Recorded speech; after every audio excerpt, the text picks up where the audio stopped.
And we're back. Greetings, everyone. This is Lucian Vâlsan, broadcasting from Cluj-Napoca, Transylvania.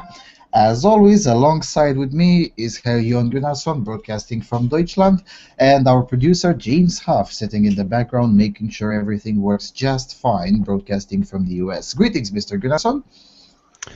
Good evening.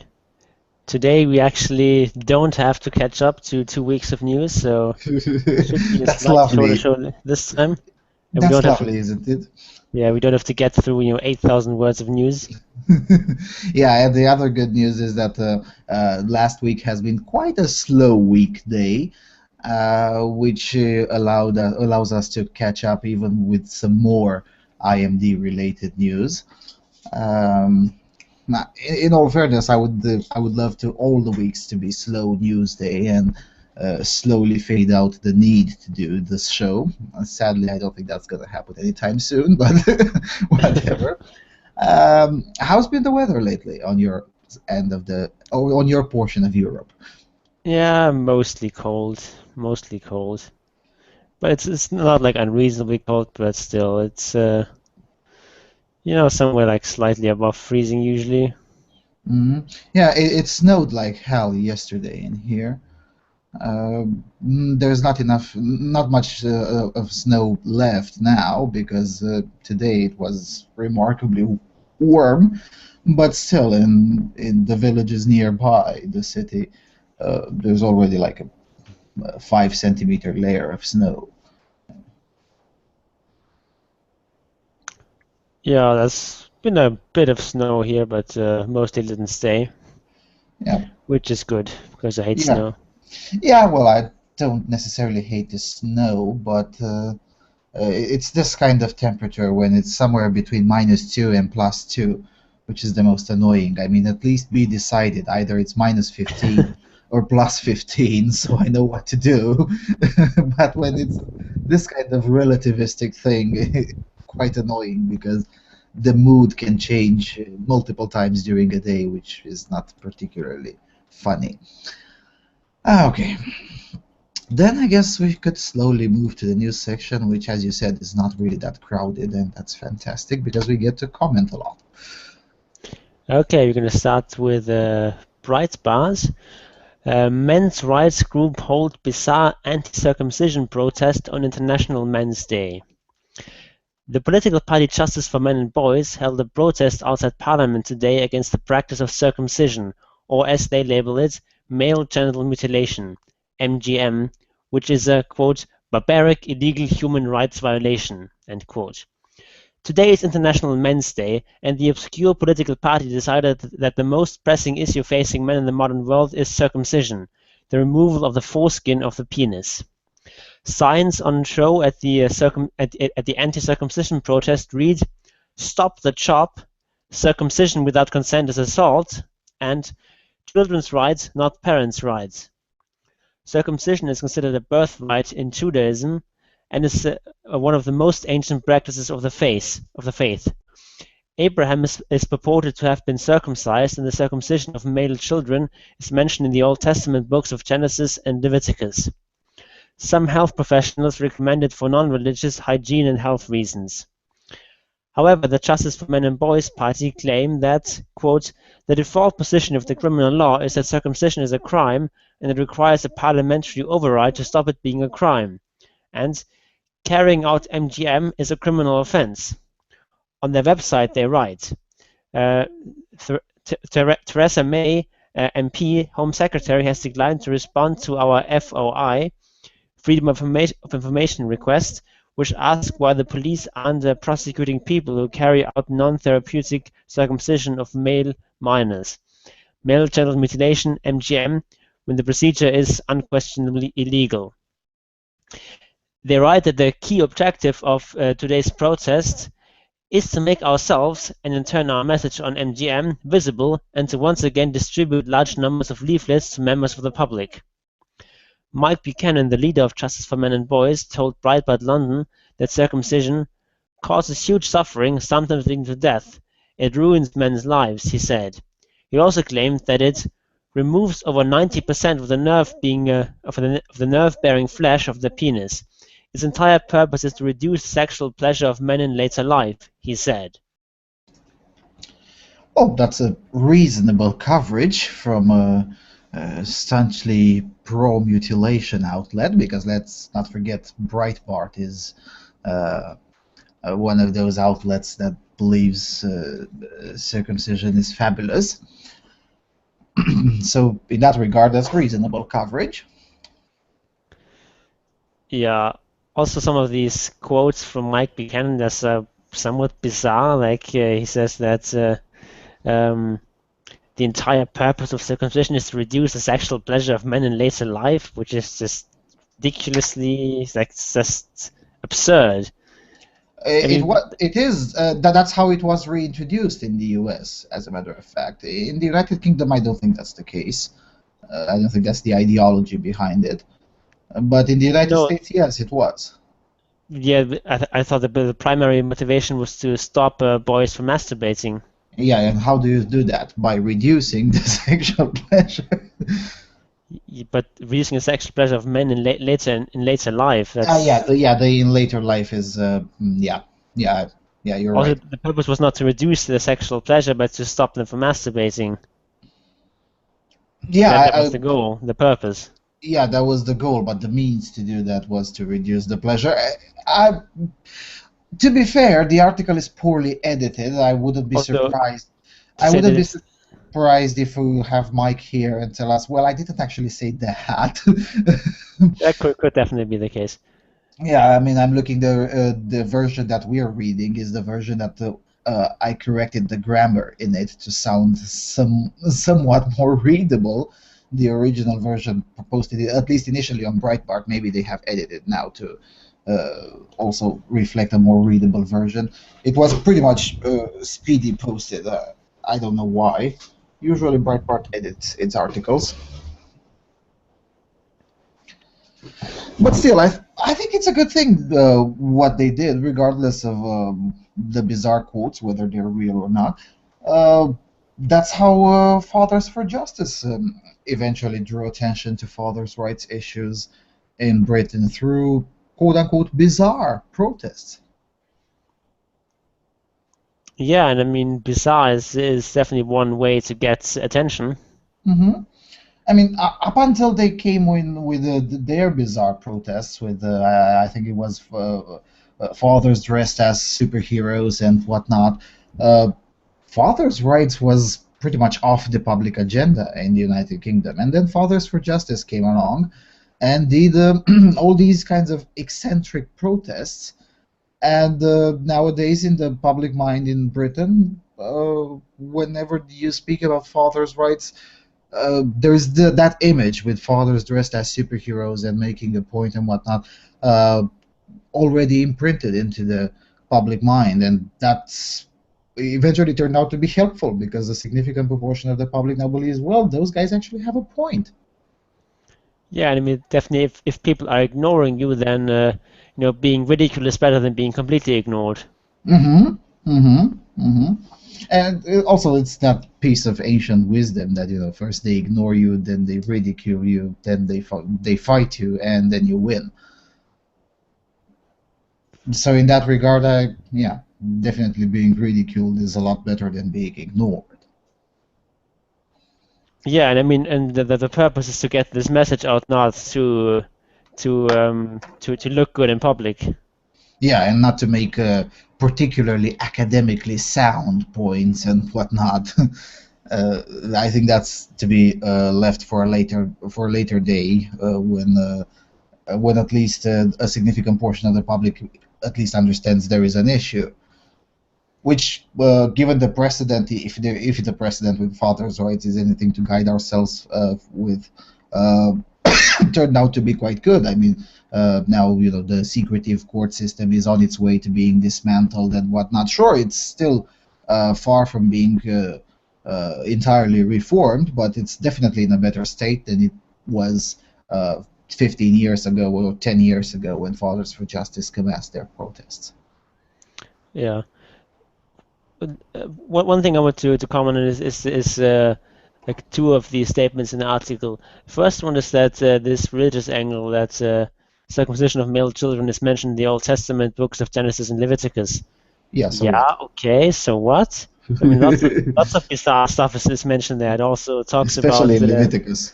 yeah, especially Leviticus, talks about, say, having the death penalty for gay sex, or for, Yeah. women who are found to not be virgins on their wedding night and stuff like that. I mean, no one And wearing mixed clothes. yeah, I mean, no one wants to uphold that sort of stuff today. So, just because it's in Leviticus, so what? Yeah, and also this portion that is considered a birthright. Well, not actually. It's a birth. It's not a birthright. I mean, for crying out loud, Jesus was circumcised. At least if we are to believe the entire mythology, Jesus was circumcised a lot later in life, and definitely not at birth. So Really? yeah, yeah. Didn't actually know that. Yeah, and also was baptized, like, what, at 33? Yeah, baptized, of course, but Yeah, the circumcision was it common among Jews back then to get circumcised later in life? I don't know. I don't know. I wouldn't want to claim something wrong. I don't know. Maybe it was, maybe it wasn't. What I do know, however, is that the ancient Jewish ritual is actually a lot less harmful than Yeah, the but so-called. like they remove less of the skin. Yeah, a lot less, Yes. and overall, it's definitely less harmful than the so-called medical circumcision, which is significantly more harmful. Now, I don't know. Maybe given that the Home Secretary refused to respond to a Freedom of Information request, I would presume that Mike at least has half a point when he says that at least de jure circumcision already is a crime in the UK, but I don't know for sure. I don't know. Yeah, I mean it always sort of depends on how you interpret things, and maybe from some sort of pedantic point of view, you can maybe make an argument that it's actually illegal, but I don't. I wouldn't put too much hope in that avenue. Hmm. Hmm. I mean, Well, I guess it's. Go ahead. What could happen at best is that if some legal experts in Britain agree with this sort of idea, then the Parliament will quickly pass a law that legalizes circumcision, as for example happened in In Germany when Germany, one yes. court ruled that circumcision was not was for non-medical reasons was not legal. Then a couple of months later, the German Bundestag passed a law legalizing it completely and unambiguously. So I wouldn't Mhm. put too much hope into that. Yeah, I was about to say to give the example of Germany, because I was reading legal scholars who bothered to write in English, and essentially several German legal scholars were saying, well, technically it still is illegal, but if we are to go strictly by the law, there's actually a legal vacuum with regards to circumcision. That was again before the Bundestag passed a new regulation on the topic. So yeah, I mean, for as long as and this will be a problem for the next years, for as long as it's perceived that somehow uh, holding this position of having bodily autonomy in one's infancy is perceived as something to be, I don't know, something to do with race or religion, it's going to be quite a problem to convince the legislative to take action, the legislative or the district attorneys, or as they call them, the crown prosecutors in the United Kingdom. Yeah. Another thing is, in this article they claim or say that some health professionals recommend it for non-religious hygiene and health reasons. Yeah, I'm sure that's true, but just because some health professionals recommend something, that doesn't tell you anything, because no matter what position you hold or how bizarre it is, basically, it's going to be possible to find some doctors who agree with you. Hmm. I mean, for basically any sort of treatment, or you will always find, at least a couple of crackpots who believe in that. Yes, yes, yeah, and So sort of weasel word that is, technically accurate, but yeah, I mean, you won't find very many doctors today who really recommend circumcision for just for hygiene or health reasons, and basically definitely all of not. the Not in Britain, yes, definitely yep. not in Britain. In the US, it's still quite common, but in Britain, no. I mean, there was a vigorous discussion within the Association of Practitioners and Medical Doctors and whatnot.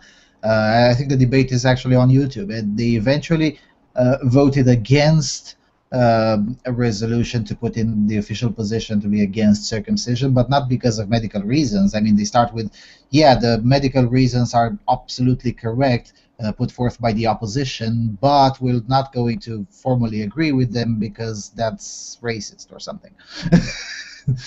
So yeah, I mean, finding doctors to agree with you in Britain is quite an issue at this point. Yeah, I mean, if you look at the various statements by pediatric associations and so on. Basically, they all agree that circumcision just for medical reasons is not warranted.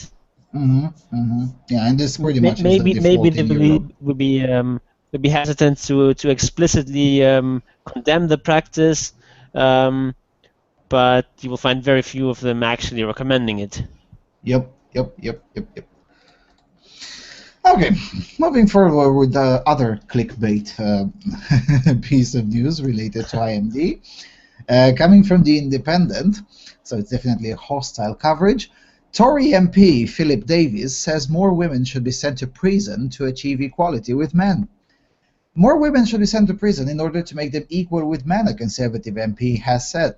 During a parliamentary debate, Philip Davies said men were being discriminated against in the British justice system because they tended to receive longer and more frequent custodial sentences than women for the same category of crimes. The facts and figures that I have set out show that there are certainly questions to be answered about how men are treated in the justice system compared with women, he said. It seems that there is clear discrimination against men. If outcomes are all that important, what do people have to say about it? What will be done to deal with that balance? At this point, fellow Conservative MP Lucy Allen intervened in the debate, asking Mr. Davies how he would resolve the situation. Does my honourable friend therefore consider it desirable to have more women in the prison population to achieve equality? She asked. Mr. Davies replied, yes, I would like to see more people in prison, but that is a debate for another day. I would certainly like women who commit serious offences sent to prison in the way that men who commit serious offences are. I am grateful to my to my honourable friend for allowing me to make that point very clear. The Conservative MP, who represents Shipley in Yorkshire, went on to criticise the prison policy of not forcing all women to wear uniforms. Where is the equality in the current sentencing regime? It is just like the example I gave of female prisoners not having to wear a uniform. Somehow, the fact that hardly any women are in prison in the first place seems to be a problem, because it just is, because they're women. If there is to be true equality, this cannot be allowed to continue. He cited figures showing that 54% of men were sent to prison for violent offences compared to 23% of women. Mr. Davies also used the debate, which was about the issue of higher suicide rate amongst men on International Men's Day, to attack radical feminists and politically correct males. I do not believe there is actually an issue between men and women, he said. Often, problems are stirred up by those who might be described as militant feminists and the politically correct males who sometimes pander to them. It seems to me that we have an equality, but only when it suits agenda in Parliament that often applies just to women. The drive for women to have so-called equality on all things that suit the politically correct agenda, but not on the things that do not, is a great concern. Mr. Davies has been campaigning for some months for a parliamentary debate on International Men's Day. He was criticized by Labour MP Jess Phillips, who said that to her it felt like every day is International Men's Day. Now, I started Googling this individual and see if he's really interested in putting more people in jail and whatnot, and I found nothing of a sort. So I think he just said, yes, I want more people in prison, just to trigger this kind of headline from the usual suspects. Yeah, that's possible. So I mean, it seems like a pretty clear statement. So I don't know if he doesn't actually believe that. It seems like a weird comment to make. On the other hand, if you remember when we had Mike McKenna on the show, he explained to us that something like half of female violent offenders don't get any custodial sentence at all. And if you are an individual who believes that serious violent offenses need to be punished by jail at all costs, that suddenly means that yes, you do want more individuals in prison. Yes, and indeed. I can't necessarily disagree. Yeah, I think prison itself is a bit problematic because it just tends to be a giant waste of resources because you're basically spending lots and lots of resources just to punish someone and you don't get anything in return except like getting them off the street for a while. So that's why I'm not really in favor of prison, but maybe having harsher punishments in general for female offenders might be a reasonable thing. Yeah, well, and on the other hand, let's look into his context. I mean, he's a member of the parliament, so he has to work within the framework. He can't rock the boat too much, because the other way to do it would be to use those Oxford studies that Mike has been relentlessly quoting. That's something like 4 out of 6 or something like that of male prisoners could actually be released because their offenses were not punished by jail when the same offenses had been committed by women. So you could actually propose that instead to make it make more sense. But I don't think that's politically correct to do it in the parliament at this point. Yeah, you basically come from the whole thing from both sides, but either way you cut it, there's an inequality there that there really isn't any good justification for. And what I really did appreciate is that he did not try to make that uber-egalitarian point that there should be an equal amount of, or relatively equal amount of men and women in prison. I don't think that's even possible or desirable or whatnot. And I like that he avoided doing that. Though I think it's always worth pointing out this sort of hypocrisy of many of these people who appeal to egalitarianism when it comes to women in the boardroom and women in parliament and so on. But then they don't want equality in prison or among the homeless or whatever. Yes.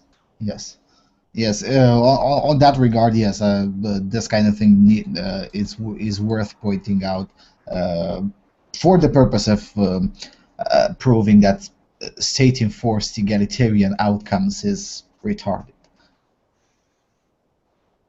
Yeah. Okay, let's go to the next one. I mean, I don't think there's too much to say about this. Yeah, okay. Reintroduce slavery. Amazing. Go ahead. This one is from Welt, Die Welt. Reservists demand reintroduction of conscription. Given the current security concerns, the Organization of Reservists of the Bundeswehr has proposed to reintroduce compulsory military service.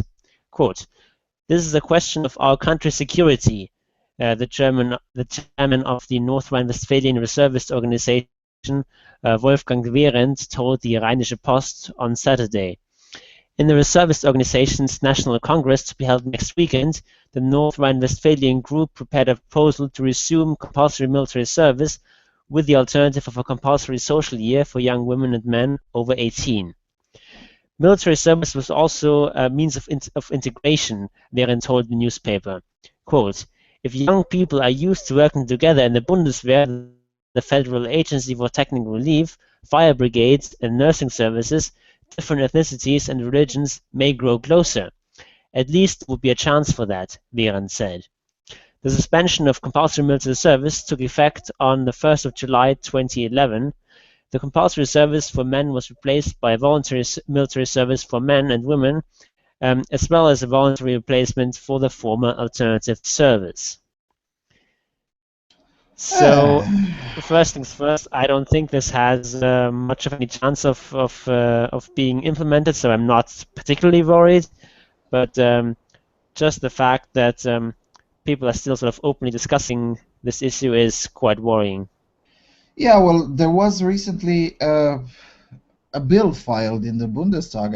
It was by a guy Reberg from CDU, who also wanted some sort of mandatory social service introduced to cope with the migrants problem, the quote-unquote refugees problem.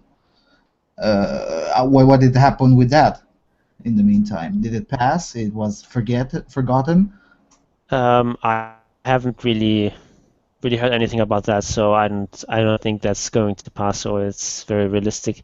It's just but just the fact that people still are proposing these schemes is quite worrying, because it just shows this kind of very authoritarian statist mindset that people's lives are not their own, but they're rather in some way property of the government to be disposed of as the government pleases. It's like, so you're one of our citizens, therefore we can just command you to work for us for a year or something. Yeah, Ben, we can command you to do that virtually for free because potato. Yeah, I mean, people of course are in the military service as it was, or in the alternative service, which I was forced to do, or I did. We were paid, but just sort of much lower pay than you would get for ordinary kind of work. On the open market, yes. Yeah, much below the market rates, and it just doesn't really make sense from an economic point of view. The whole point of prices is that things are produced if and only if they're worth producing. So if it's worth having soldiers or having people working in all sorts of social institutions and hospitals and whatnot, well then you should pay them reasonable wages so that people are willing to work in these jobs voluntarily. And if you're not willing to pay these kinds of wages, then these jobs are not worth doing. It really is that simple. Yep. But yeah, you are right that it is worrying that it is still somehow acceptable to do these, to open up these kinds of conversations. Yeah, I was bringing up the example of Reberg from CDU as just another thing that was recently discussed, at least a little bit, just because, I mean, there was no uprising or something to swiftly condemn this kind of mentality, at least not in the mainstream. I presume that individuals in the corners and in the comment sections do oppose this a bit more than the establishment. I mean, am I wrong? There's actually a decent number of people who are in favor of some sort of compulsory service for young people. I've never really heard any sort of cogent argument for that, but apparently a lot of Germans find that sort of thing perfectly reasonable. Amazing. And there's also this kind of argument, if young people are used to working together in the Bundeswehr or blah blah blah in these agencies, then different ethnicities and religions may go closer, etc. Yes, the same thing happens when people, I don't know, go to school or work or go to university or perform any sort of are active in any sort of private clubs or organizations or sports clubs or whatever. You don't need to force them to do that. People do that on their own, more or less. Yeah, and usually when it is forced, those who really don't want to be there are not going to seek for ways to socialize or integrate or whatnot. They're going to seek to do as little as possible to just get away from there. Yeah, it's just if you have people who actually hate each other and who for whatever reasons, whether good or bad, just hates people of a particular ethnicity or religion or whatever, um, putting them all together in a room is it's about as likely to produce corpses as understanding. Yes. It's I mean it's The argument makes no sense. yeah, I mean, it is certainly possible that it would lead to more understanding and people grow closer and so on. But I mean, even this Behrendt guy doesn't really believe it. It seems like they may grow closer, or at least there's a chance for that. I mean, he doesn't really believe his own arguments here. Yeah. Well, there by that rationale that they may get closer. Well, so does in prison. So, I mean, they certainly may go closer in prison as well. So what? Yeah, and I don't know, maybe creating a Jewish state in the Middle East might make Jews and Arabs grow closer. Yeah, absolutely. Possibly, let's try it. The one state solution. What could go wrong? Yeah, what could possibly go wrong? Yeah. Okay, let's go to the next one, which is even more bizarre. Okay, this one is from the local DE. Nightclub bans refugees for harassing women. Last Friday, the owner of a Brooklyn club in Bad Tölz, Bavaria, told his bouncers not to let a group of young men into the premises. The group had apparently done nothing wrong. The problem was that they were asylum seekers. The situation escalated when a group of local guests saw what was happening and accused the bouncers of being Nazis pigs. I guess Nazi pigs? Whatever. Editors asleep on the desk, maybe. According to a version of the story given by the club on Facebook. But in the Facebook post, the club admits to blocking entry to refugees in order, quote, to maintain well-being in the club. This is a clear example of racism, Hamado Dipama of the Munich Refugee Council told the local. It is totally unacceptable to punish a whole group because of the actions of a few people. That is the definition of racism. It is absurd for them to treat people who come from so many different parts of the world as refugees do as if they were the same. It would be bad enough if they treated people who came from one country as if they were all the same, Dipama said. However, the club sought to explain in its Facebook post that it was not motivated by racism. I don't know what that means, whatever. It was an issue, quote, it was an issue for us what religion It was never an issue for us what religion, background, or skin color guests have. Everyone comes in as long as he respects a few basic self-evident rules, the post explains. When refugees began to arrive in Bad Tölz early in 2015, the club had allowed them in just like any other customers, the post claims. But young male asylum seekers began harassing women in the establishment, following them to the toilets or calling them whores and offering them money for sex, according to the Facebook post. The nightclub writes that it faces a dilemma. On the one hand, it could ignore the problem and face losing more and more of its old clientele as women become more reluctant to drink there. The second alternative is, quote, to let only a limited number of refugees into the club. That way the girls can feel more comfortable. But on the other hand, they are aware this leads to accusations of racism, they say. But for Dipama, there's a clear third alternative. Of course it's unacceptable that women are harassed, but there are white men who also do this in clubs, he says. So the club should react in every individual case when a woman comes to them with a complaint, not make a blanket judgment. Am I the only one who thinks this is a non-story? In what way? Well, it's their club. If they don't want to allow people for any reason in, it should be their prerogative. Of course, but then also people can also criticize them for that. It's also Yeah, their but prerogative. true, but I mean, this individual, Hamado Dipama, is she a member of the? I mean, she's from the Munich Refugee Council. That's a private organization or a public supported one? I don't know. I would imagine that it's a private organization, but whether they've Okay. also supported publicly, I don't know. Yeah, Might well be.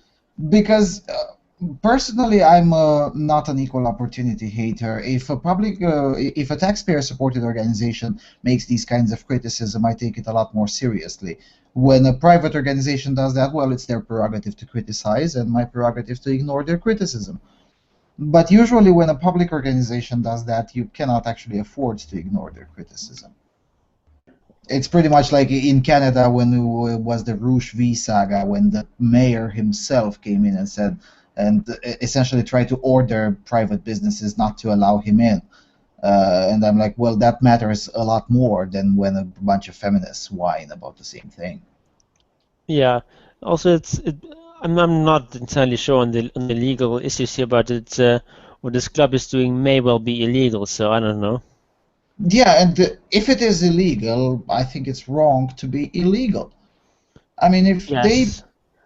I mean, if let's suppose that 100% of the allegations are true, that yes, there are a bunch of Nazi pigs and racists and whatnot. I don't think that's true, but let's presume it's entirely true. Yeah, so what? Yeah, let them have the Nazi racist pig club. So what? Yeah, I mean, so what? I know this sounds quite insensitive for the more politically correct-minded individuals from our audience, if there are any of them left and haven't been put off in the previous 106 episodes. but, but no, in all seriousness, so what? I mean, let's presume the entire all of the allegations put forth by the politically correct individuals, such as this ma'am from Munich Refugee Council. Yeah, so what? As you said, at that moment, the Brooklyn Club in Bad Talks would be a group, would be a club of Nazi racist pigs. Yeah, so what? The problem is Germany There is no doesn't work such like thing as the that. unalienable right to be in a Nazi racist club. Yeah, that right is very much alienable in Germany. Yeah, especially on private property. Like just like there is no unalienable right for Jehovah Witnesses to come into my home and preach. Yeah, I completely agree with you. It's just that this is not an attitude that most Germans take, That's sad. unfortunately. Yeah, in this regard, I pretty much like my country. I mean, from a legal point of view, if you put a display on the entrance of the club and say, we reserve our right to select our clientele, then you can select your clientele on any criteria. It doesn't matter. It can be clothing, it can be race, it could be ethnicity, it could be language, it could be anything. Now, what a surprise, most clubs don't do that. But those who do, well, it's their prerogative. And some of them Yeah. are popular. Most of them usually go bankrupt in around a year, but nonetheless, it's their prerogative, and that's how it should be. Yes, completely agreed, but not how things work in Germany. Amazing, amazing. That's why I said it's quite a non-story. I mean, I'm like, yeah, well, even if everything is said here is true, I still don't think it's the business of the Munich Refugee Council to boss around the a private business on how to conduct their business. I mean, for and from the owners or founder, whatever point of view, I mean, he has to make a calculation which clients bring in most money. Do the so-called female clientele, do they spend more money in my club, or do the newcomers? And well, when I must make a choice, well, I'll make a choice to those who spend more. Yeah. So about this argument made by this De Palma person, um, yes, it's true that there are also going to be white men who harass women and whatever, and Hmm. also, I don't know, women who harass men, etc., etc. All of that may happen, but the claim is they're making is that um, is that harassment is very frequent with these refugees, and that's definitely something that makes a difference. It's definitely a quantitative thing, not just a qualitative one. Of course, anyone can harass anyone else, but it's a matter of numbers. And I don't know if harassment is frequent as this owner claims. I have no idea about that. But if it is very frequent and it's something that specifically occurs very frequently with certain kinds of refugees, then it may indeed be reasonable to ban them. It definitely makes sense from an economic point of view. It may not make sense from a social justice point of view, but from an economic point of view, the argument is quite clear. I mean, look, these are spending a lot more money here, and these ones are chasing out our old clientele who spends a lot more money. Strictly on economics, it doesn't even have to be a social argument. Yeah, I mean it's very much a thing about numbers. Like if you bring like if you have some like suppose you bring a device into the club that has a 1 in a trillion chance of exploding and killing people in the vicinity. It'd be unreasonable to ban you from entering because the chance is so tiny. Whereas if you have some sort of a bomb that has I don't know, a 50% chance of going off, then of course they should ban you from entering because it's really dangerous. Yep.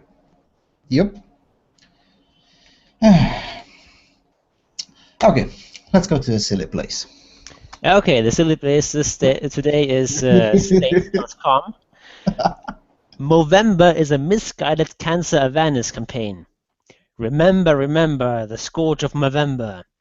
We're halfway through the advocacy month that calls for men to grow the manliest mustaches that they can muster to raise awareness about prostate cancer, and once again, we can't wait for December the 1st. As November babies and gender critics, we take Movember as a personal affront. There's a school of thought that says any act in service of a good cause is a good act. So why do we hate Movember? Are we grumpy contrarians and feminist killjoys who hate things precisely because other people love them? Probably, but there are deeper reasons for our Movember naysaying too. Below, we investigate in conversation. Jacob: I hate Movember so much. On Halloween, I shaved my scruffy beard in progress so no one would think I was participating. There have been plenty of critiques of Movember that describe it as sexist or exclusionary, which it is. But you don't need to treat it as a microaggression to find something troubling in it.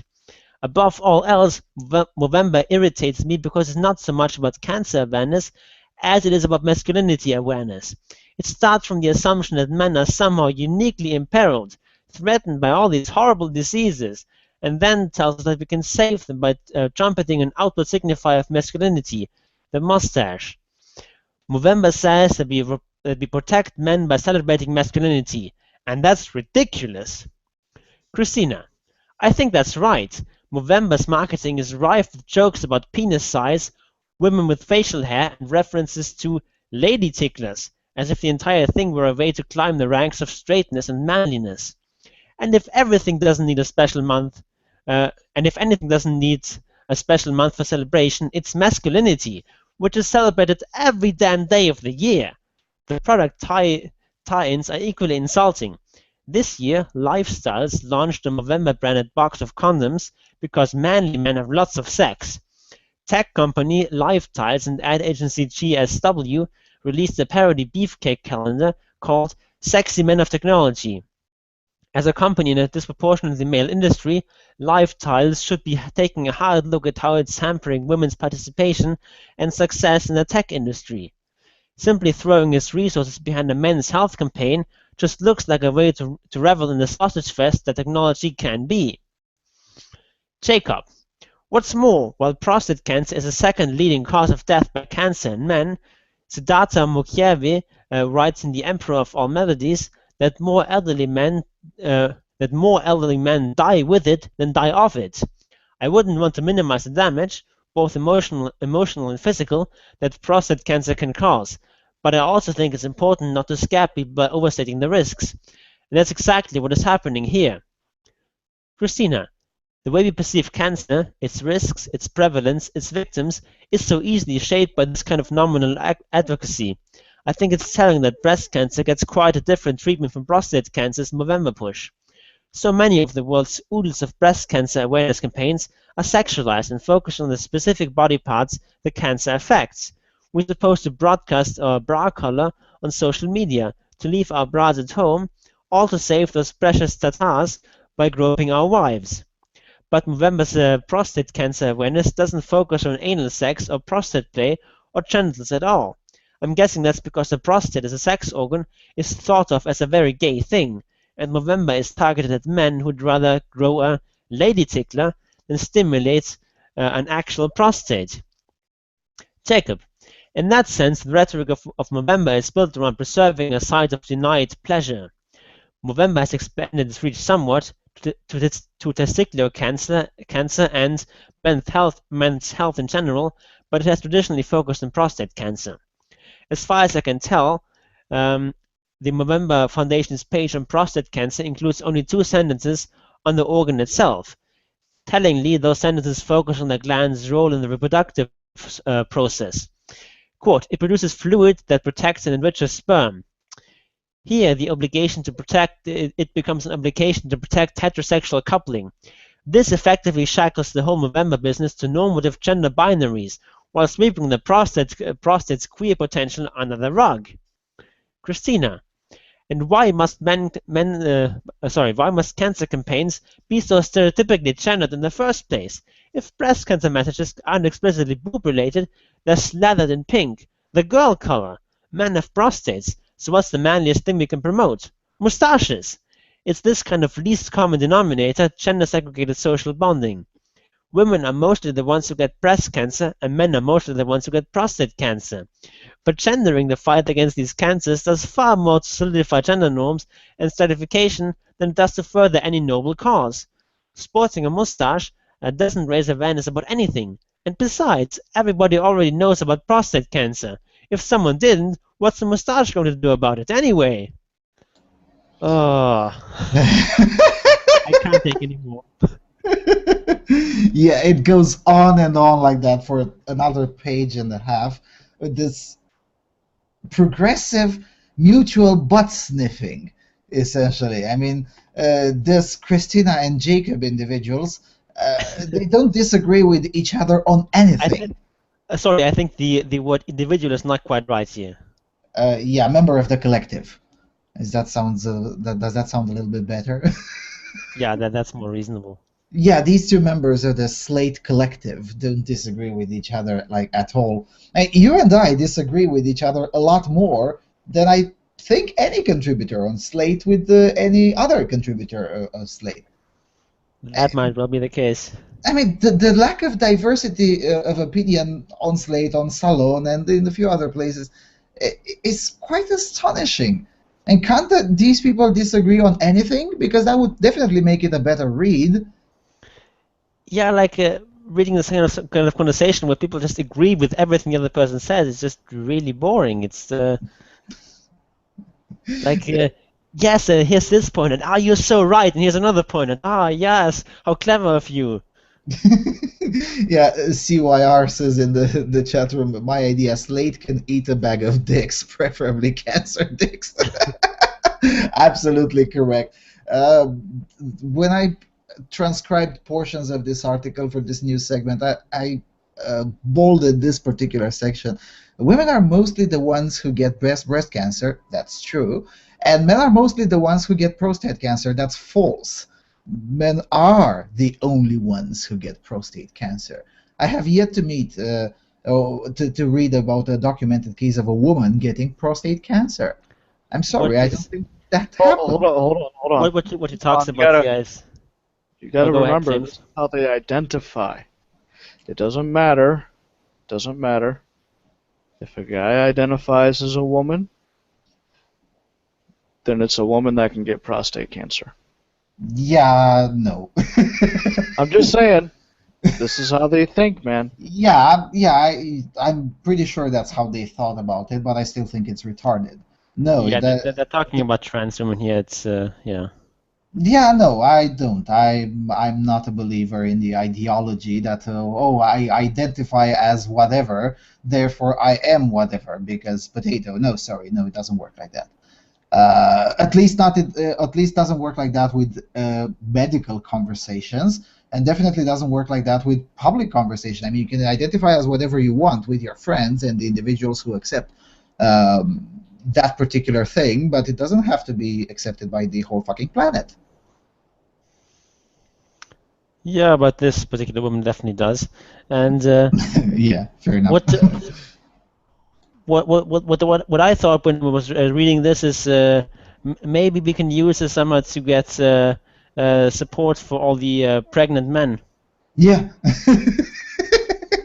Because we know there's plenty of them right there out there. It's like what 10 documented cases of trans men successfully, something like that, 10 or 15 on the entire planet. I mean, definitely worth something to put as a campaign for the entire planet because it makes perfect sense. Yeah. I mean, even if you accept the politically correct premises, which again I don't, it still makes no sense. Further in the article, I haven't included that in the segment because it was getting already too long. They whine that, but Movember, who the hell came up with this acronym and whatnot, with this contraction of words, because it's a mustache with you and whatnot, and I'm like, you could have at least made the minimal effort to document. I mean, they say here that they went on Movember's page. Well, could you have gone on the short history? Because the first sentence, it says it started in Australia, where "mo" is slang for mustache.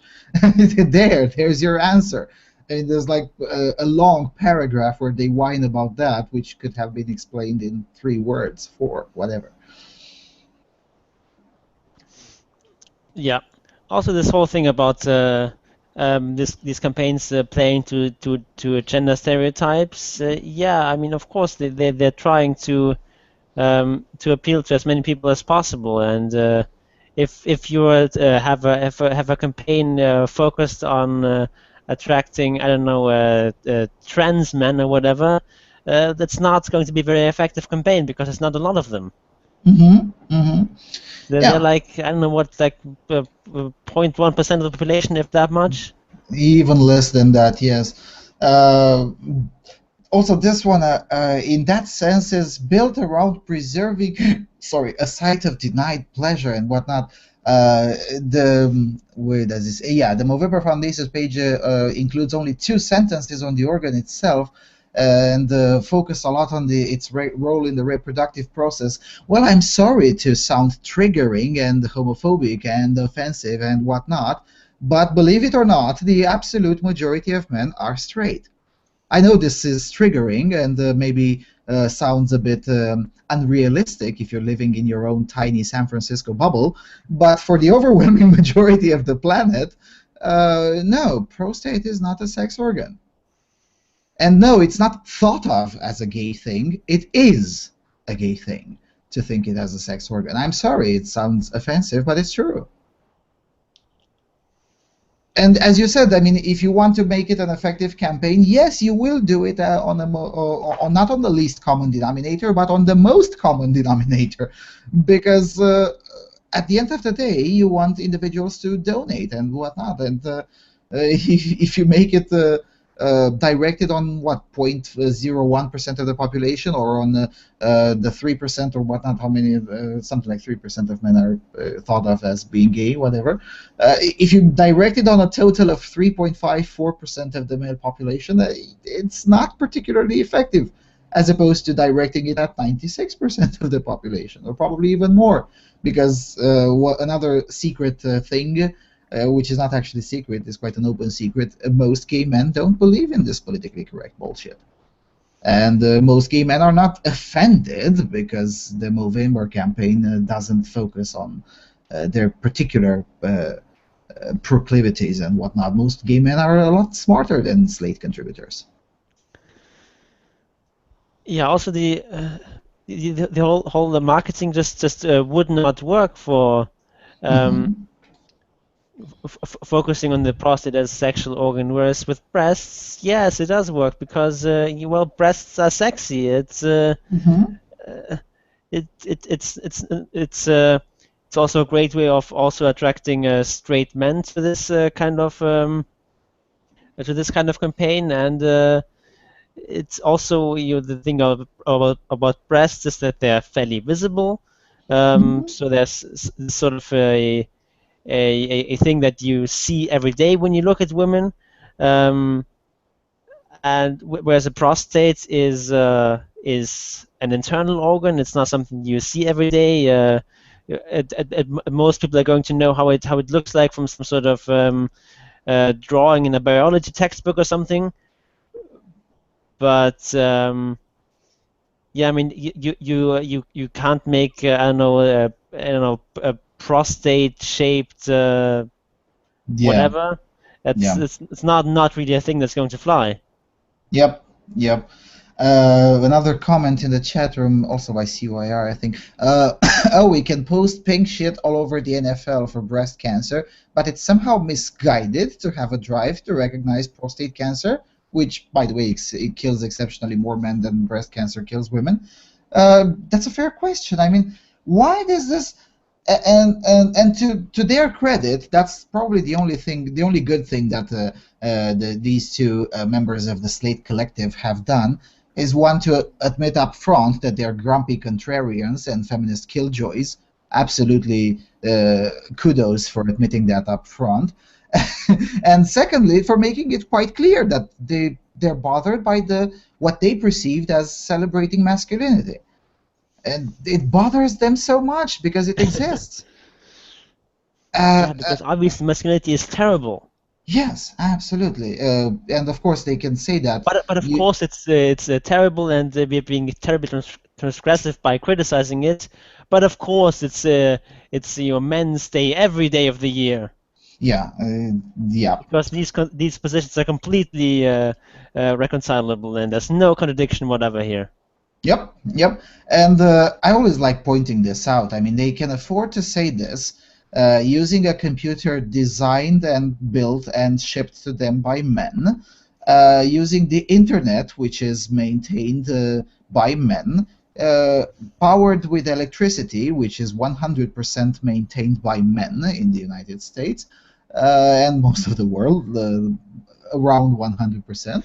I mean, technology almost exclusively invented by men, based on science, almost exclusively done by men, etc., etc. Yeah, I mean, the amount of entitlement in these people. I mean, if I were to borrow the politically correct language, I would say they're blinded by their privilege. Yeah. Because let's face it, it still is a privilege on the on a global scale. To be able to make money out of writing garbage like this.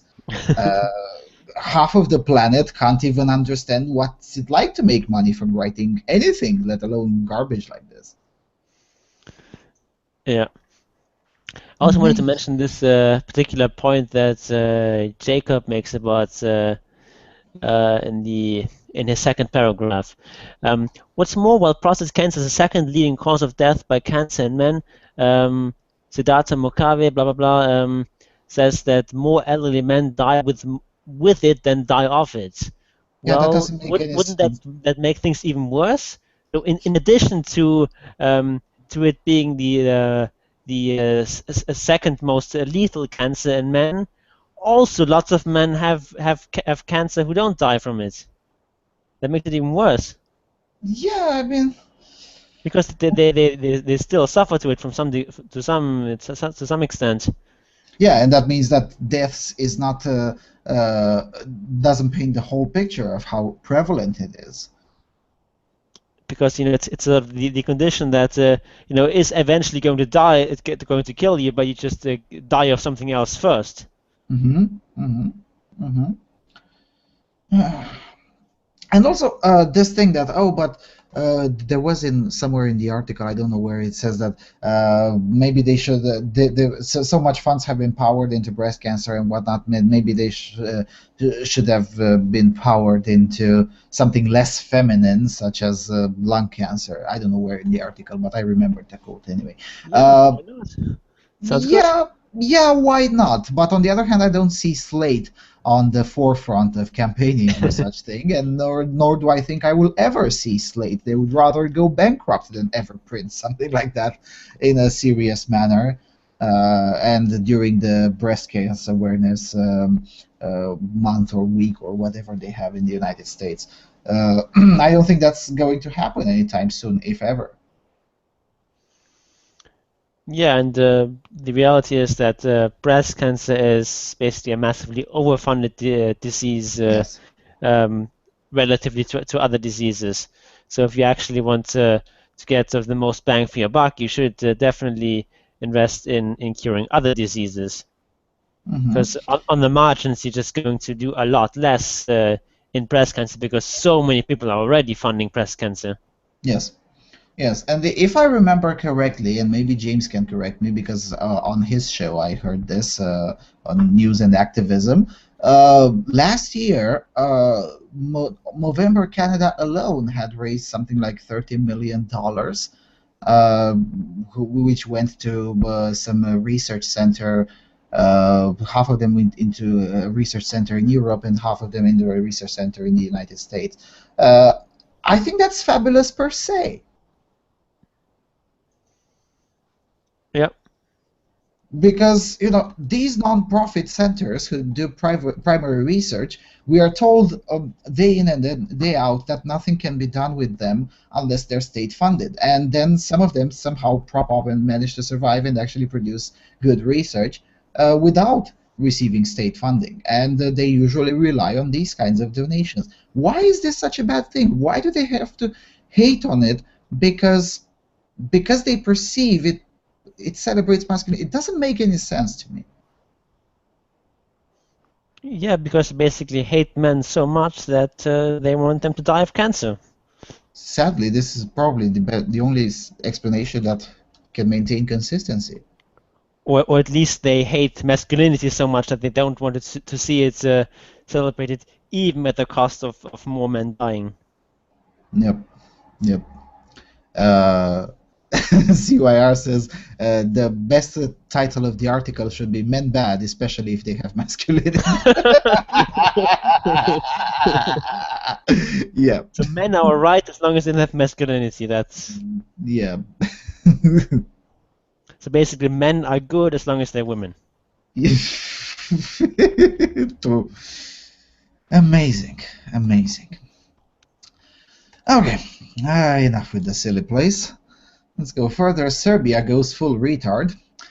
Coming from blitz.rs, a legislative proposal on the removal of the perpetrator of domestic violence from the family home.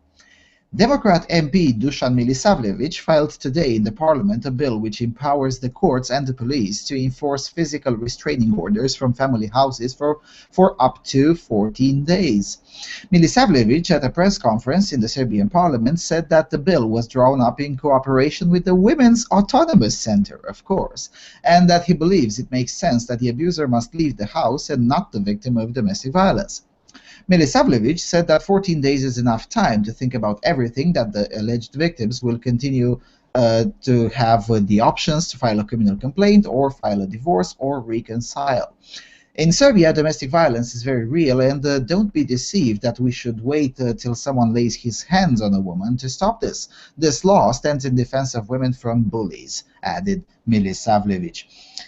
Now, the article itself is very short, but in essence is pretty much a mandatory arrest policy, as we've been reading quite a lot to happening in North America. And it's essentially, she said, therefore it's true. I don't know.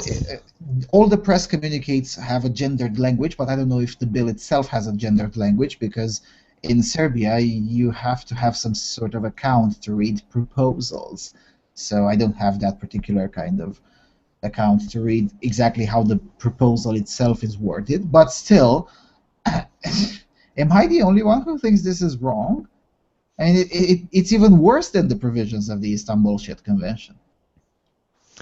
Yeah, and I mean, even if the actual language of the bill is gender neutral, it's still going to be enforced in a very non-neutral way. Absolutely, absolutely, yeah. I have no Basically doubt about that. establishes a guilty until proven innocent standard. True. That you're accused, so therefore, out with you. Yeah, and every time I say this, people say that I'm an asshole and whatnot, and yeah, I am an asshole, but on this particular topic, I'm not. When you provide incentives for something, you're going to have a lot more of that particular something, whether it's a good thing or a bad thing. And when you provide incentives to lie and bring upon consequences on someone else, well, you're going to have a lot more of that. It's not that necessarily women are inherently evil and whatnot. No, they're not.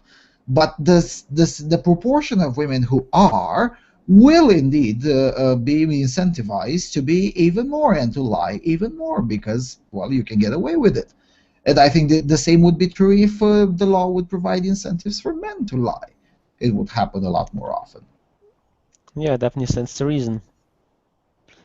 I mean, it's not a question of misogyny. I don't know how to make this point, but it's not a question of misogyny. It's a question of incentives. The group or the individual who gets incentives is more likely to do something in reaction to those particular incentives created. And yes, in this case, it's women. Yeah, the problem is that these kinds of rational considerations just go out of the window for most people. Most people just think, we need to protect women. That just sort of flips some sort of primal switch in their brains, and anything else after that is basically drowned out because we have to protect the women. Yep.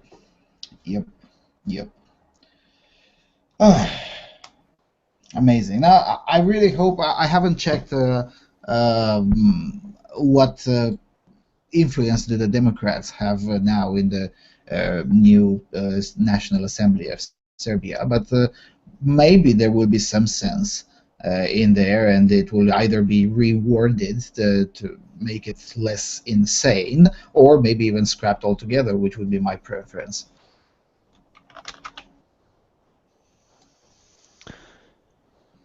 Yeah. Okay, let's go to the next one. Okay, the next one is from the German state media, from Tagesschau.de.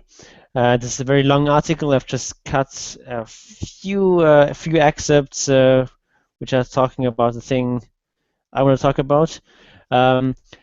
It's a piece called "Still No Roof Over Their Heads."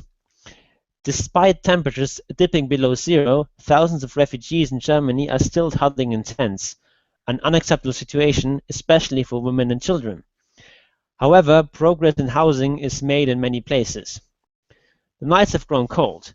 The first snows have already fallen in Berlin and in other places in Germany, yet thousands of refugees are still waiting in temporary shelters. Skipping a bit here, housing people in tents is problematic in several regards. Refugee organizations complain. Tents are not suitable living spaces in tents are not suitable living spaces in winter, especially for women and children, says Laura Müller of the Refugee Council in Lower Saxony. There's no privacy to be had, and the nightly visits to the toilet, through storms, rain, snow, and the cold, are a big problem, she says. And the article goes, as I said, much longer. It talks about all various other things. I just wanted to highlight this kind of angle again being taken. As always, it's bad, especially for women and children, for some reason. For some reason.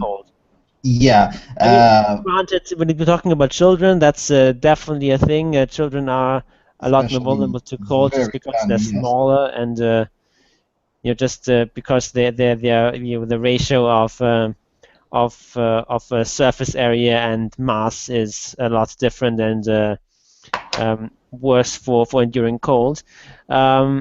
but for women and men, there's maybe a slight difference, but not really something that needs to be especially highlighted. It's more something about big people and small people.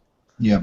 And men are slightly larger or on average, but not by much. not by much. Yeah. Yeah. This particular kind of angle, let me put it this way. The alternative is to not have even those at all. I mean, in many localities of Germany, and this is regardless of my opinion of the whole topic, which is a lot more negative than I'll let out here. You can come on my channel if you want to hear that. The alternative is to not have even these places at all. I mean, many localities have been stretched to their very edges on their capacity to house even more people.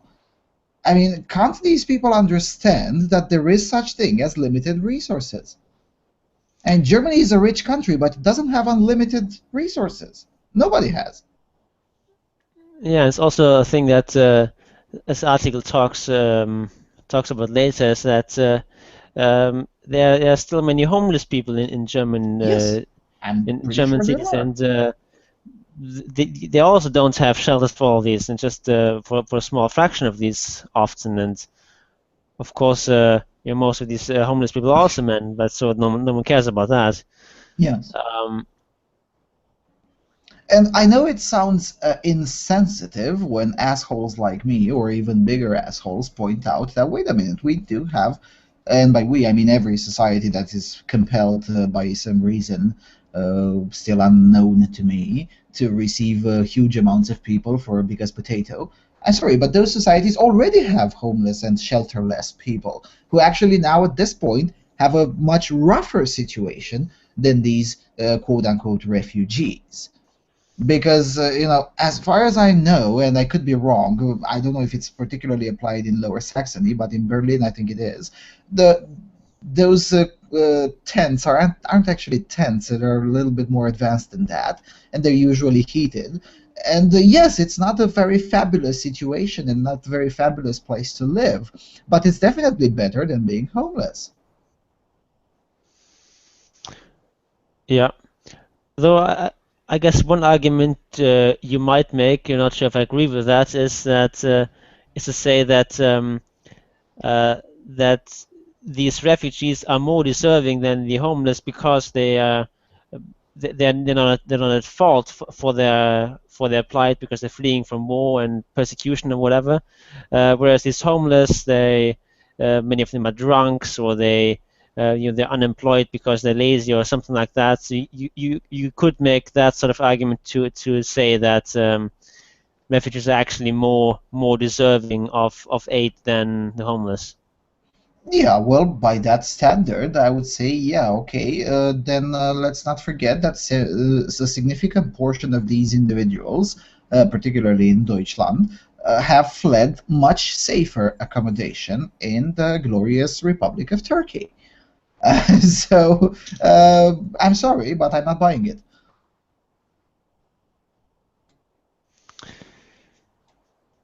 Yeah, I mean, On the other obviously, hand, the homeless, usually many of them haven't had a shelter for years. So if we are to talk about this subjective, more deserving thing, then why there are more stronger arguments. There's more than one strong argument to be made on either way. I don't think that should be made, this argument, to begin with. But if we are to make it, let's consider this. Let's consider multiple angles, sorry.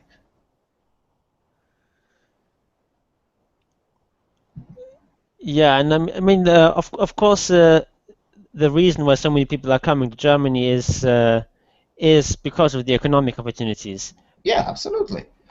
which are of course just much greater in Germany than in Turkey, for example. Yeah, absolutely. Absolutely, but then we should drop all this refugee nonsense and use the proper denomination, economic migration. That's fine, economic migration is fine, but at least let's be bloody honest. I mean, it's kind of sort of half of the one, half of the other, because they are refugees, they are fleeing from war and so on, but they're not just fleeing anywhere. They want to flee to some particular places. Yeah. And they select these places for economic reasons primarily. Yes, but again, if the international law is any meaning, is that, well, for instance, if Russia invades Romania tomorrow, but it doesn't invade Hungary, then once I step into Hungary, and let's say I sign up as a refugee, and I step into Hungary or Serbia, once I reach Serbia or Hungary, my status as a refugee commences. If I leave Hungary and go to, I don't know, the United States or Sweden or whatnot, I'm no longer a refugee. I am an economic migrant. And there is a difference. Yeah, that's definitely true. And that's why I'm saying, I mean, if we are to make this argument, let's at least use the proper terminology. And I know it sounds insensitive, but I don't care. I would rather be honest than to be sensitive. And, you know, speaking of, and the next one is also somehow related to this whole mess, somehow, not too much. Canada recently said that they would no longer receive, I think it was single men as refugees or something like that.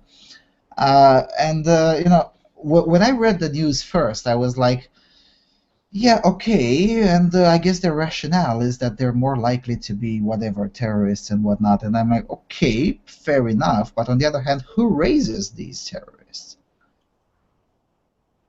I mean, isn't it those poor, oppressed women who raise them? Oh, maybe it is. No, it's masculinity. Yeah, absolutely. It's the overreaching patriarchy. Yeah, absolutely. It makes perfect sense. Not. And of course that's why you have to get rid of the mustaches, because otherwise these young boys who come as refugees might be infected by by Movember. Masculinity. I'm laughing now, but I can almost guarantee there is someone who actually believes that.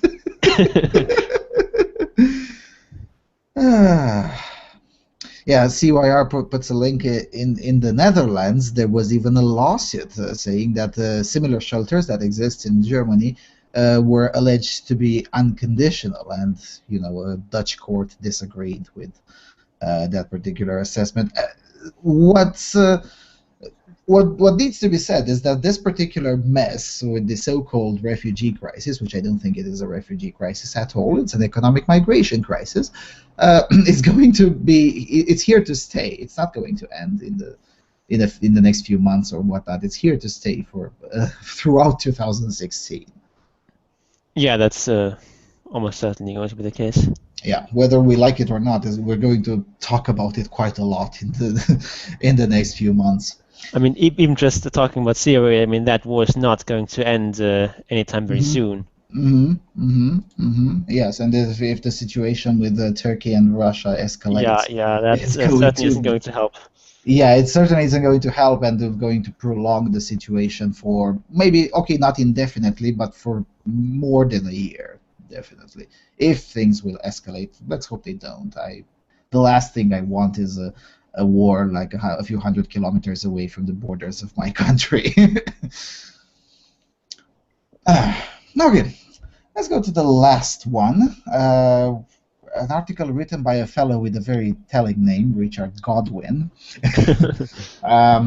Jihadists are just proof of a crisis in masculinity. Coming from the Evening Standard. In the aftermath of the Paris attacks, it was hard to find much solace in words, but the Islamic State statement did at least provide some dark relief. Amid the usual jihadist bollocks about apostates and crusaders, you and me, I think, was a phrase that seemed to come from another genre. They referred to the rock concert as a profligate prostitution party. The pretentious idiots. Now, for all I know, they truly believe their God would reward their alliteration with extra virgins to rape in that horrific heaven of theirs. But I'm sorry, profligate prostitution party?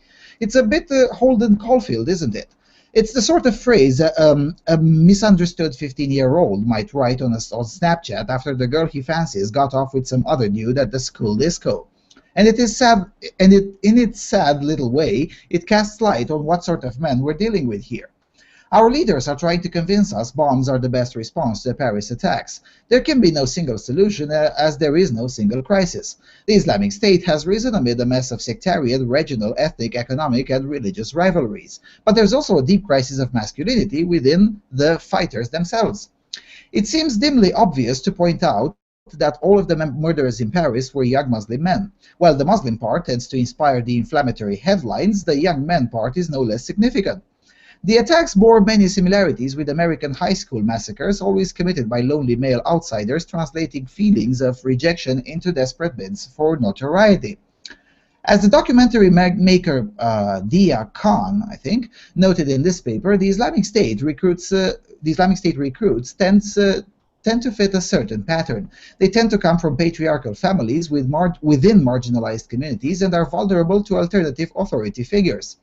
They are usually emasculated in some form, small, pathetic, weak, whatnot, and there is often a strong sexual flavor to their rejection. Indeed, the Islamic State statement is a bit too revealing. Paris was targeted as it is the capital of prostitution and vice, and France the land of obscenity and perversity. I wouldn't... Anyway, it is the classic misogynist's confusion of violence and desire. The disapproval at the risal is reminiscent of Said... how the hell do you pronounce that? Qutb? I don't know. The godfather of Islamism, who described watching young Americans at a 50s church dance in strangely erotic terms. Quote, arms circled arms, lips met lips, chests met chests, and the atmosphere was full of love, end of quote.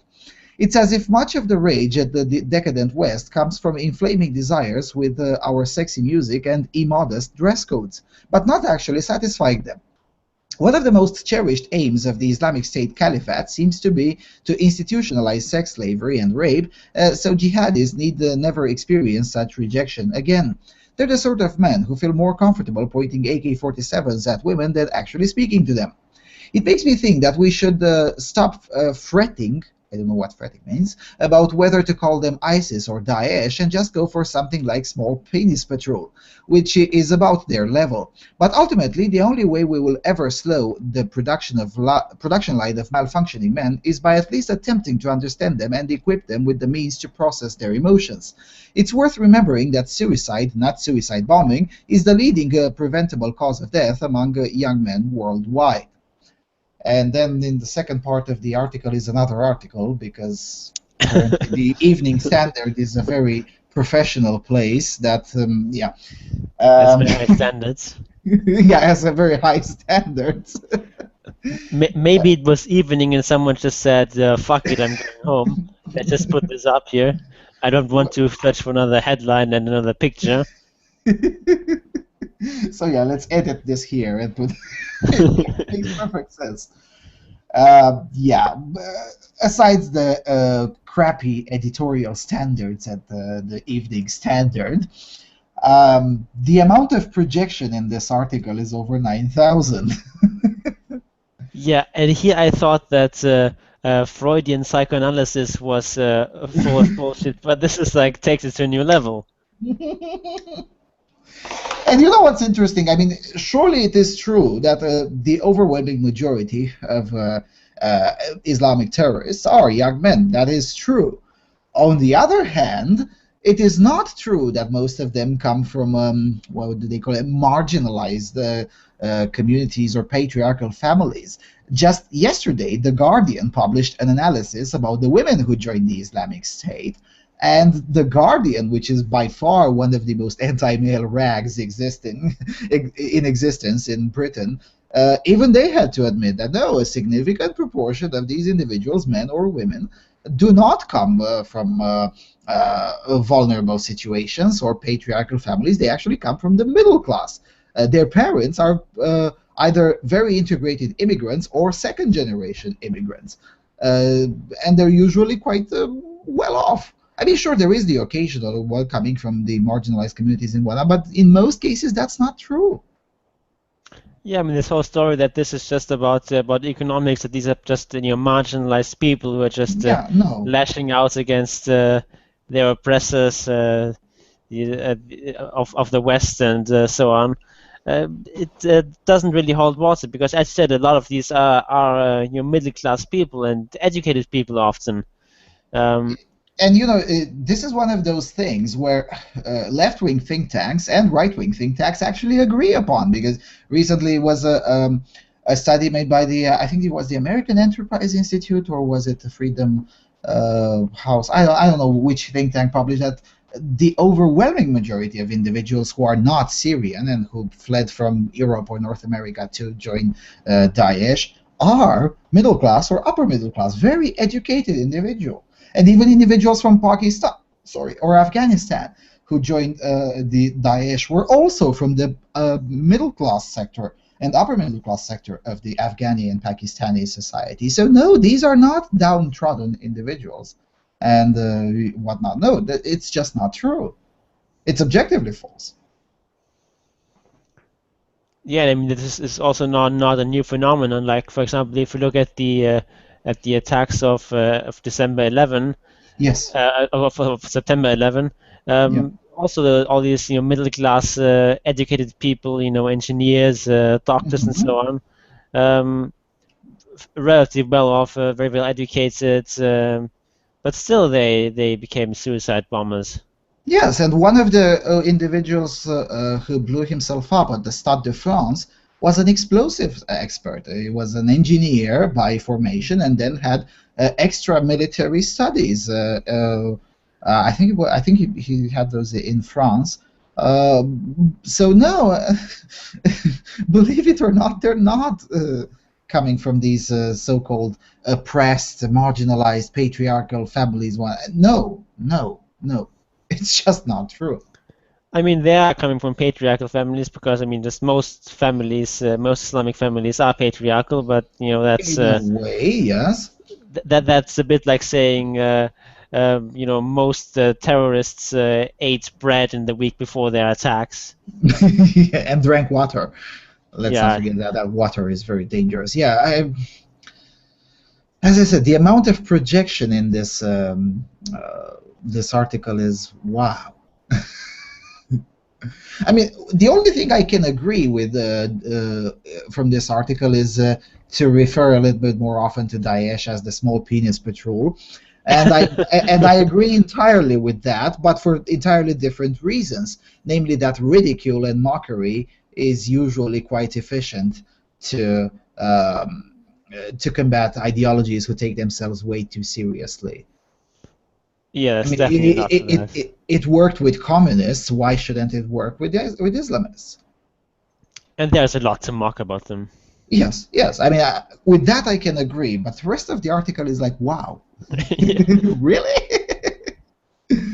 It just strings together wild claims and accusations with like no argument whatever. Wow. It's like one of these school essays where you have to do some sort of poetry analysis, and you just can't think of anything, so you're just widely inventing absurd things, but you get a reasonable grade anyway because you can just invent anything. Yeah. Apparently, this journalist is still in that phase. Yeah. Well, he's Godwin, so. Another Jay says in the chat room, the article says there can be no single solution as there is no single crisis. Yet his implied grand solution boils down to we need more feminism. But I guess that thing is, how should I say, it's just passed right through him and didn't notice it. Yeah, it's like saying this. There's no single solution. It's just basically a way of saying, I'm smarter than everyone else. No one else can figure out a single solution, but I can. Yes, because potato. And also this particular thing, this particular aspect is also wrong. They're usually emasculated in some form called small, pathetic, and weak, and whatnot. No, that's not true either. I mean, no. But come on, who needs evidence for these sorts of claims? as long as they fit with his thesis, he can just throw them in there. I guess you're right. And look, I am an Islamic critic. I am about bashing Islam and Islamists as much as possible and whatnot. But for crying out loud, use things that we know we can prove. This thing that they're emasculated and they're downtrodden and marginalized. No, it doesn't work like that. It just doesn't. And it makes sense it doesn't, because just like with other extreme ideologies, usually the first ones to adopt them, and sometimes the only ones to adopt them, are not the poor people, are the intellectual class, the upper middle class, the individuals who can actually think things through. Yeah, that's how it usually goes, at least.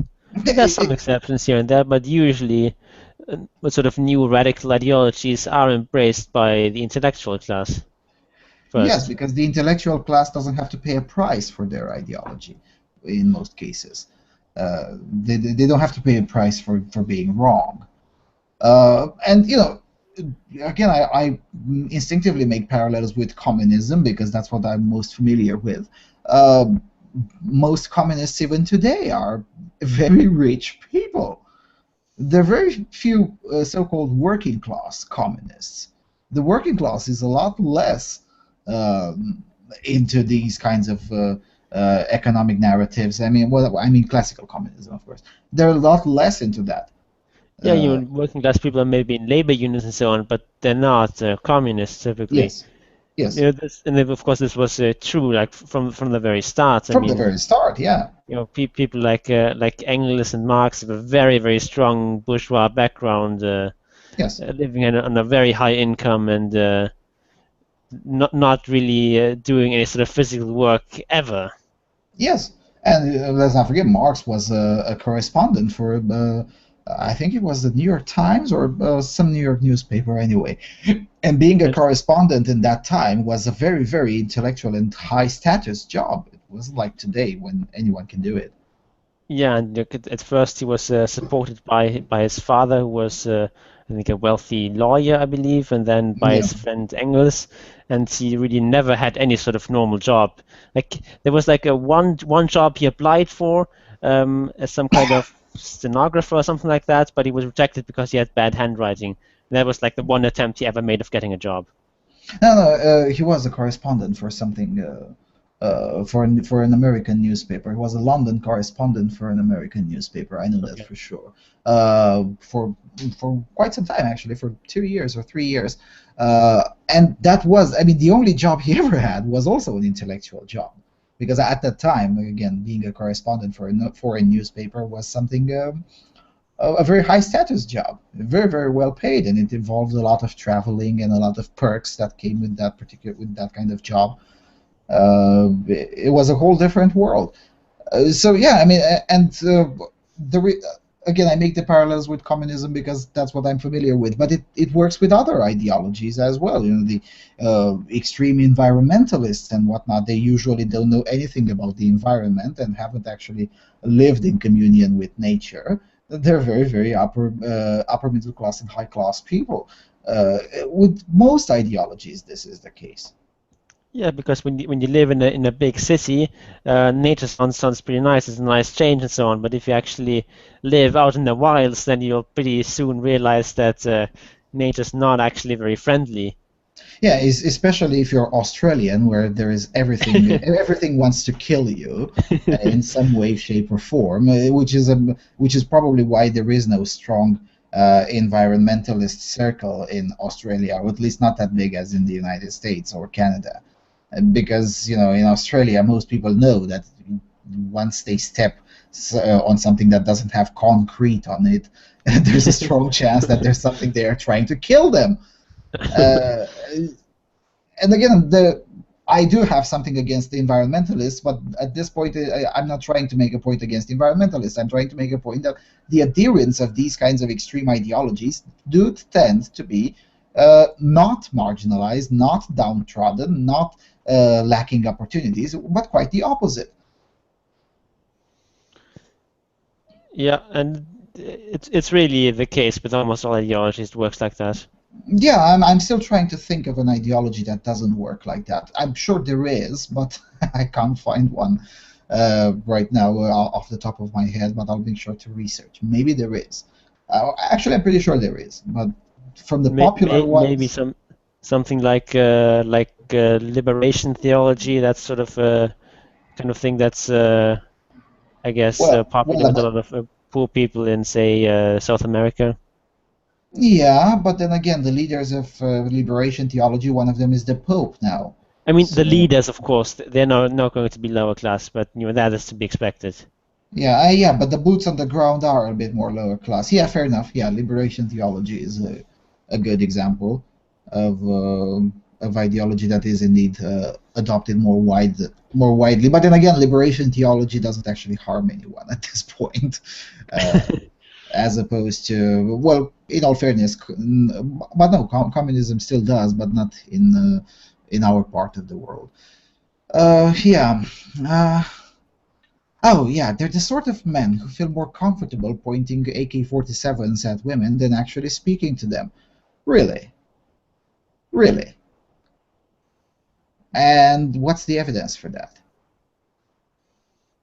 We don't need evidence. I also very much doubt this is actually true. I don't think it is true either, no. I mean, it's true that these individuals do sign up to a particularly nasty type of ideological leanings, and it is true that the treatment of women especially under their version of Sharia law, is particularly nasty. But then again, so is the treatment of men. Uh, because Yeah, well, I'm sure they're pointing a lot more AK-47s at men than at women. absolutely, that's what I was about to say. I mean, whenever these kinds of arguments are being made, I get very, very nasty looks when I ask, okay, fair enough, but how is the treatment of men? I mean, I always ask that question that I learned from Thomas Sowell. Always ask, compared to what? That is Because a great question. yeah, because something is bad, but if we don't have a term of comparison or a reference point or whatnot, we don't know how bad it is. Because when looking into the context, the life of men under Sharia law isn't really that fabulous, as we are led to believe by this pampered middle class left wing pricks in the cathedral media.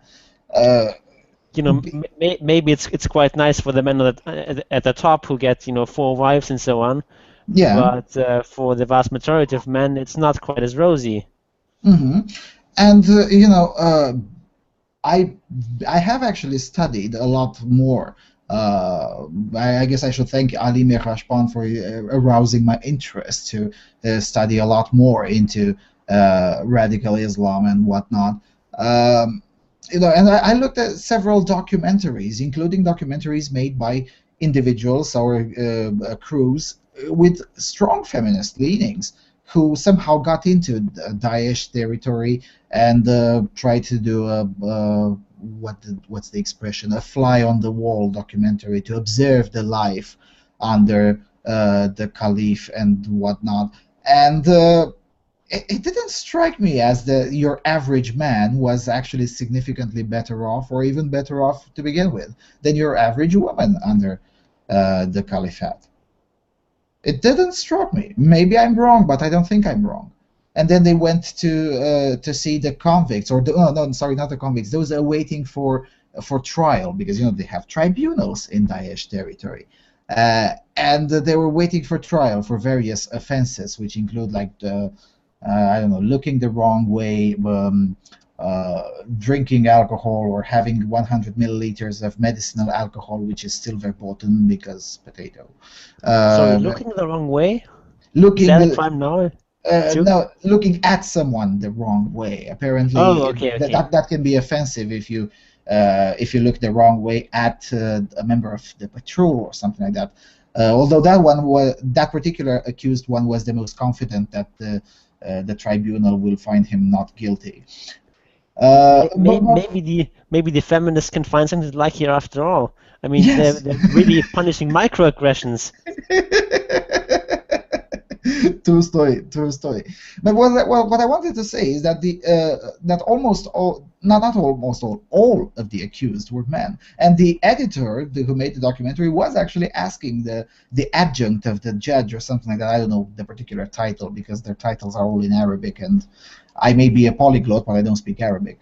And they asked them, well, are there any female accusers? And it was like, well, since we established the caliphate, we had only 2 female accused, and only one of them was found guilty. Otherwise, no, not really.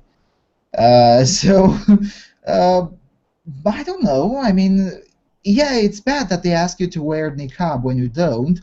But on the other hand, the presence there is more or less voluntary. I mean, there's more of the people there are there because they want to be. And it may be bad to wear niqab, but it may be even worse to be stoned to death because you had 100 milliliters of medicinal alcohol. I don't know, just saying. Maybe I'm an insensitive asshole, but still. Yeah. And again, these kinds of discussions will only become more often, and they won't go away anytime soon. And for good or worse, AVFM is a lot more prepared to have them, as opposed to other venues of non-feminist discourse, because we've been writing and talking about these things for several years now.